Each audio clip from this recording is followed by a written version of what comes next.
잠언 26장입니다. 1절로 12절. 1절은 미련한 자에 대한 12개의 잠언 모음집을 시작하는 첫 잠언입니다. 1절은 미련한 자에게는 영광이 어울리지 않는다는 설명을 제공합니다.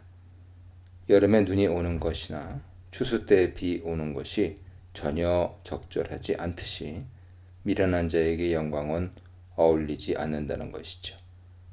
미련한 자의 삶이 어떠할지 추측하게 하는 내용으로 1절은 1절로 12절 문단을 시작하고 있습니다. 2절은 한 걸음 더 나아가서 까닭 없는 저주에 대해 말합니다. 아무런 이유나 근거 없이 저주하는 것은 마치 참새가 떠도는 것이나 제비가 날아가는 것처럼 결코 이루어지지 않는다는 것입니다. 2절은 1절로 12절에서 미련한 자가 언급되지 않는 유일한 구절입니다. 그러나 2절은 1절과 연결해 설명될 수 있습니다. 미련한 자에게 영광이 적합하지 않은 것처럼 까닭 없는 저주는 그 성취에 적합하지 않은 것이죠. 미련한 자에게 영광이 어울리지 않고 여름에 눈이 어울리지 않으며 추수 때는 비 오는 것이 어울리지 않고 까닭 없는 저주는 성취됨에 어울리지 않는 것입니다. 3절은 미련한 자의 주제를 계속 이어나갑니다. 미련한 자에게는 채찍이 필요하다는 것이죠. 말을 다스리기 위해서는 채찍이 필요한 것처럼 미련한 자를 다스리기 위해서도 채찍이 필요하다는 의미입니다. 다시 말해 미련한 자는 쉽게 다스릴 수 없어서 힘과 권세로 통제할 수밖에 없다는 것입니다. 1절로 3절에서 미련한 자에 대해 비교적 일반적인 가르침이 주어졌다면 4절로 5절은 미련한 자를 어떻게 대해야 하는지 알려주는 구체적인 가르침을 제공하고 있습니다. 4절로 5절은 서로 대조되는 잠언으로 잘 알려져 있습니다. 4절은 미련한 자의 어리석음을 따라서 대답하지 말라는 것입니다. 왜냐하면 그 어리석음을 따라 대답하게 되면 똑같이 어리석은 자가 될 것이기 때문입니다. 그런데 5절은 미련한 자의 어리석음을 따라 대답하라고 말합니다. 대답하지 않으면 미련한 자가 스스로 자기가 더 지혜롭다고 여길 것이기 때문입니다. 이 두 구절은 우리에게 상당한 혼란을 줍니다. 어떤 때는 대답하고 어떤 때 대답하지 말아야 할까요? 여기서 4절을 일반적인 원리로 보고 5절을 그 원리에 대한 예외로 해석해 볼 수 있습니다. 4절은 미련한 자와 대화하게 되었을 때 그가 미련한 것처럼 미련하게 대답하지 말라는 것입니다. 가능하면 대답하지 않는 것이 좋죠. 미련한 자와의 대화를 통해 미련함에 물들거나 영향을 받을 수 있기 때문입니다. 그러나 미련한 자에게 대답해야 하는 경우가 있습니다. 그것은 그가 스스로 지혜롭게 여기게 될 경우입니다.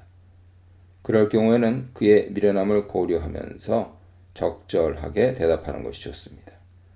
미련한 자가 스스로 지혜롭게 여기는 정도까지 가는 것은 막아야 하기 때문이죠. 미련한 것보다 스스로 지혜롭게 여기는 것이 하나님 보시기에 더 악한 일입니다.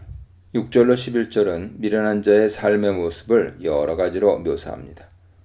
6절은 미련한 자 편에 기별을 보내는 것의 위험성을 말합니다.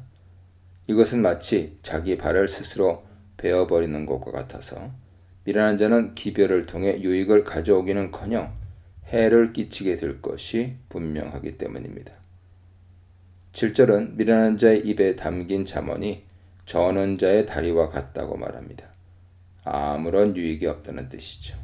6절로 7절은 미련한 자에게 무슨 일을 맡기는 것이 좋은 결과를 낳지 못함을 가르치고 있습니다.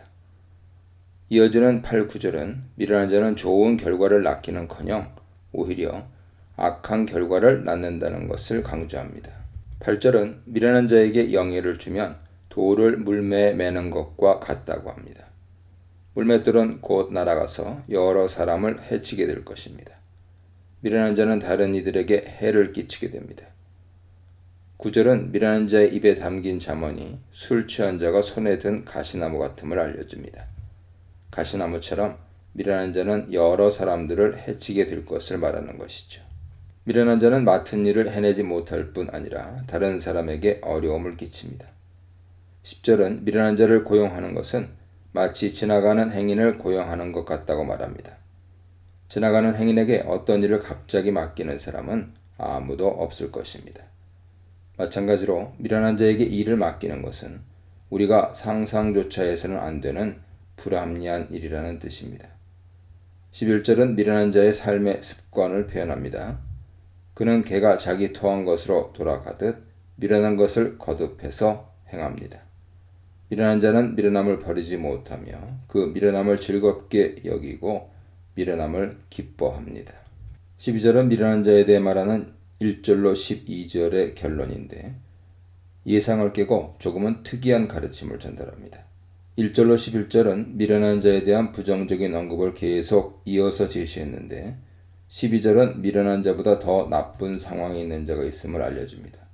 바로 스스로 지혜롭게 여기는 자죠. 스스로 지혜롭게 여기는 자에 비하면 오히려 미련한 자에게 더 소망이 있다는 것입니다. 여기서 1절로 12절의 결론이 단순히 미련한 자를 주의하라는 것을 넘어서서 스스로 지혜롭게 여기는 자를 주의해야 한다는 데 있음을 알게 됩니다. 스스로 지혜롭게 여김이 미련함보다 더 악함을 4, 5절 관계에서 이미 언급했습니다.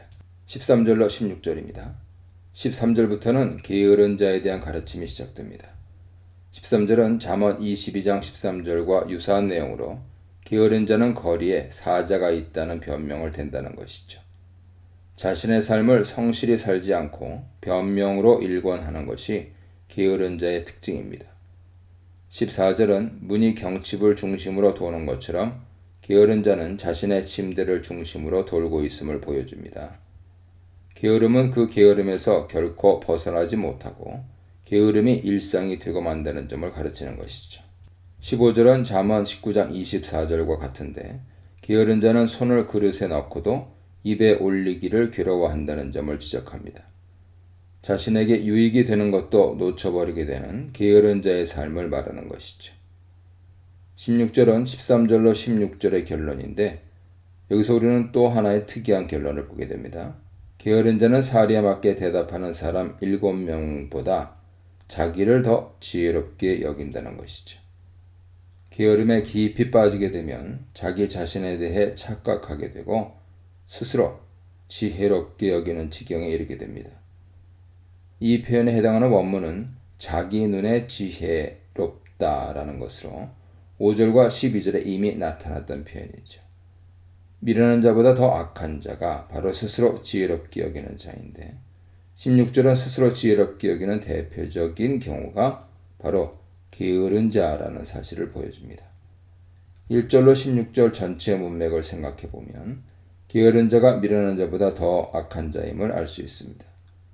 미련한 자가 되지 말아야 한다는 가르침도 소중하지만 게으름에 빠지지 않는 것은 더 중요하죠. 게으름은 미련함을 심화시키며 그 결과 하나님을 경외하는 지혜에서 떠나 자신의 지혜를 의지하게 합니다. 미련한 자의 헛됨. 미련한 자를 대할 때 미련한 것보다 더 악한 것에 대해 묵상해 보시기 바랍니다.